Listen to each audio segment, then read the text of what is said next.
rAVe Radio. With rants and raves, you'll be okay. And today is your lucky day. It is rants and raves with Gary.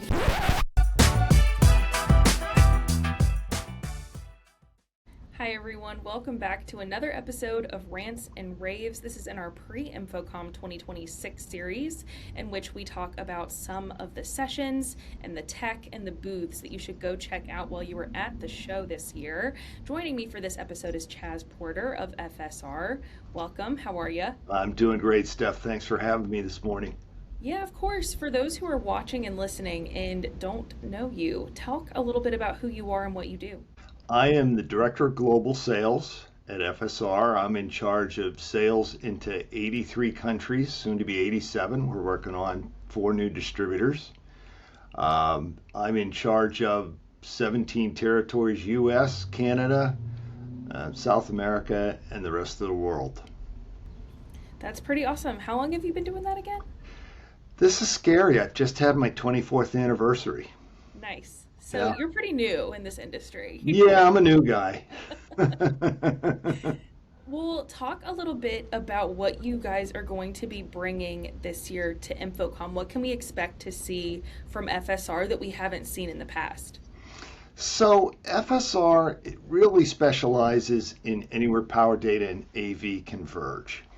And most people know us for floor boxes, wall boxes, ceiling boxes, but this year you're going to know us for something different. We have seen a trend in the business going away from larger systems into smaller systems mounted under the table or in a wall box. And those systems still need an easy and simple way to connect the user, especially temporary users that are coming in to use your conference room.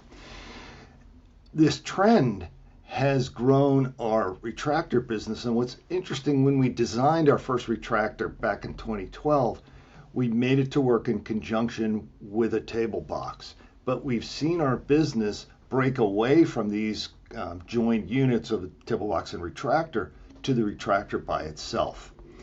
So this year we're introducing a brand spanking new line of retractors in a number of different functions. The first thing we did is we greatly reduced the footprint, so it's a 7-inch by 7-inch unit, nice and compact. You can mount it on the table, under the table, with a table box, however you want it, we can do it.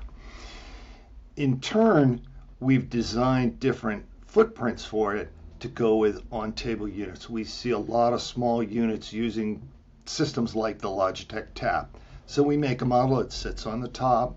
It connects to the local input for your controller and provides cable access right there at the table. We introduced that at ISC back in Barcelona, but this show we're expanding the line greatly. We've got a new model that fits underneath the table, and our brand name is the Cable Pilot.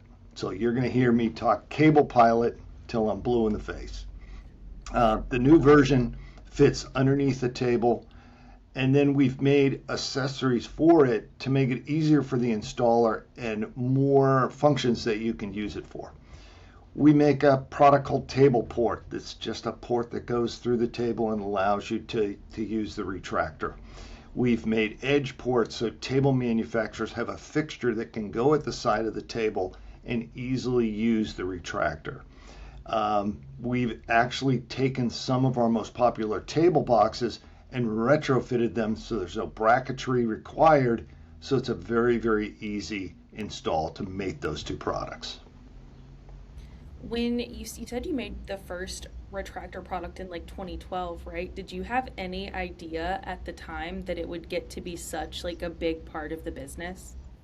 I had no idea, and as a matter of fact, I confess that I keep a pretty close eye on the numbers, being a sales manager, of course.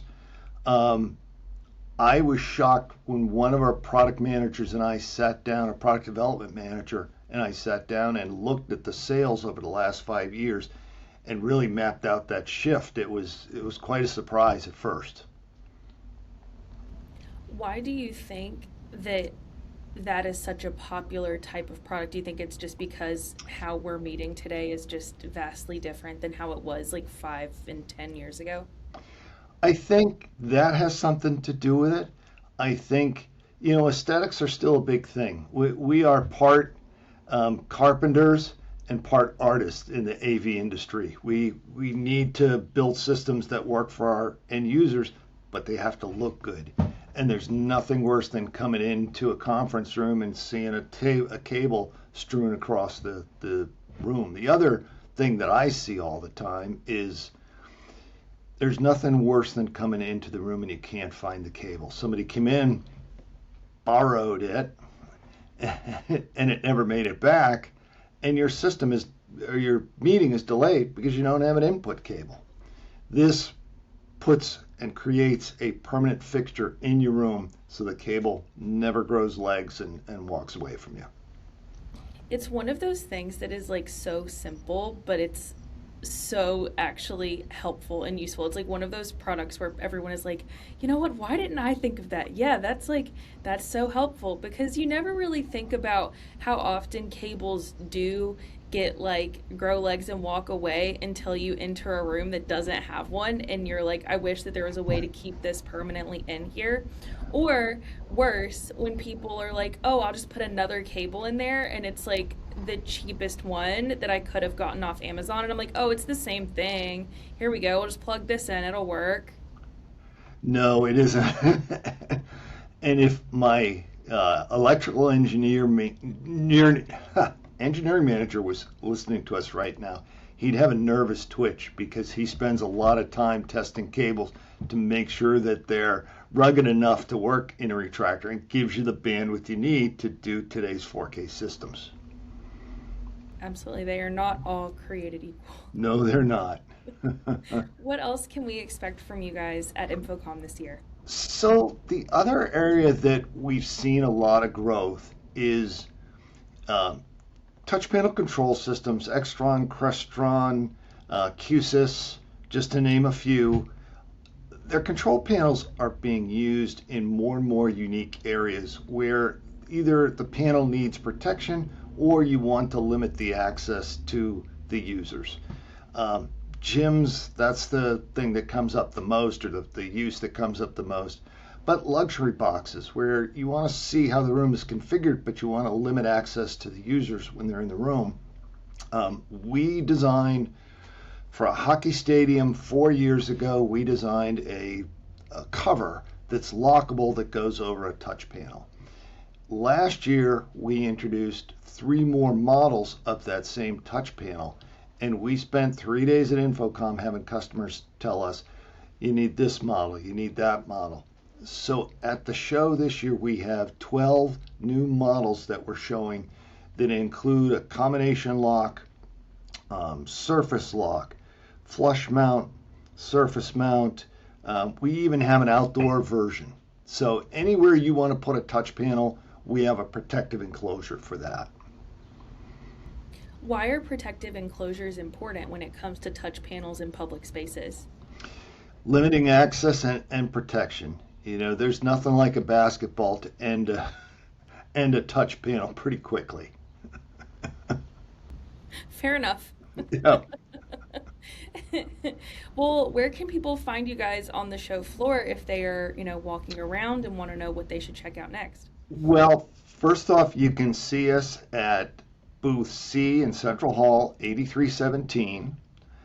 I want to extend an invitation to everybody to a couple of things that we're involved with. On Wednesday night, we are supporting the NSCA Education Foundation. They're doing an event at the Brooklyn Bowl at 8 p.m. We're one of the sponsors. Come join us. And on Thursday afternoon at 2 o'clock, we are celebrating our 45th anniversary. So come by, have a piece of cake and a cold drink, and help us celebrate. Sounds good to me. Can't wait. And for anyone else, where can they find FSR online? We are fsrinc.com, and you can also reach me at Instagram, X, Facebook, all the above. All the places. Chaz_Porter. Awesome. Thank you so much, Chaz, for being on this episode of Rants and Raves. Thank you. And don't forget, for everyone watching or listening, go to ravepubs.com/InfoComm for all your InfoComm news. Again, I'm Steph Beckett, and we will see you guys later and in Las Vegas. Bye. Rave Radio. With rants and raves, you'll